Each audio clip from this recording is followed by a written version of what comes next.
So, Marsha, what's the relationship in your mind between poverty and possibility? Wow.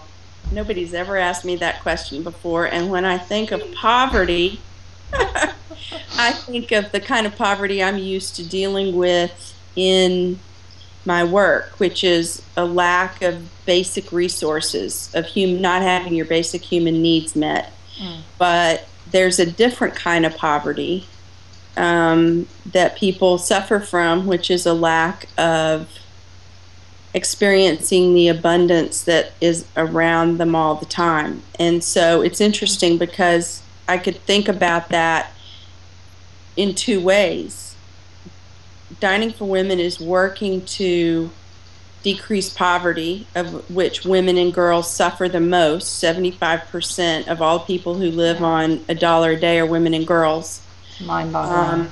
So women and girls are the most marginalized and least valued group of humans in the world, population in the world, and that's at one level of poverty that we're trying to address. But how many of our members of Dining for Women who have resources don't feel wealthy, even though comparatively we are? Or how many of us experience a lack of being able to live our dreams and fulfill our passions because we don't use possibility thinking? And it can come in any form. But one of the things that I tell people, and I don't mean to always be bringing everything back to Dining for Women, but it just is the most powerful point of reference that I have for these ideas, because Right. it's manifested more clearly in this particular way organization than in anything else I've ever done. But Dining for Women has been the vehicle that has allowed me to live my passion and fill my dreams, and to find a sense of achievement and accomplishment and contribution and meaning and purpose and all that stuff, right? So not everybody can go out and start a company or start a nonprofit organization or whatever. And there are opportunities to live your passion and fulfill your dreams by participating in things that already exist. And so my hope is that anybody who's involved with Dining for Women, that it is for them a vehicle, just as it has been for me, for them to fulfill whatever it is in them that they want, their own passions, so that our donors are being fulfilled and nurtured, just as we're trying to nurture the women that we're serving, who are receiving the funds that we raise. So poverty is real if you don't have enough to eat or food or health care or any of that. But it's also real if there are opportunities and things around you that you don't take advantage of because your thoughts are limited.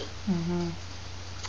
We were one of the practices in the Art of Possibility, upon which the Possibility Spa is based, is called Giving Way to Passion. And there's 2 steps to it.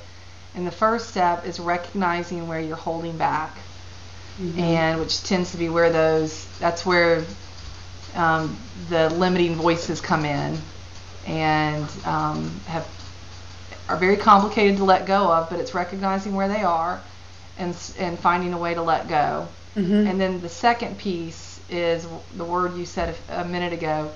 Then you've got to participate. Like, you recognize where that place is and you let go, and then you participate.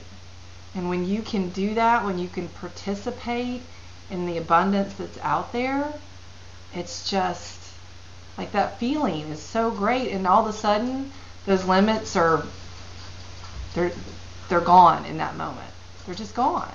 Yeah. And so I love that word. I actually changed my alarm on my iPhone not too long ago, so that when it goes off every weekday, the word participate pops up as the very first thing I see in the morning. Oh, well, how neat is that?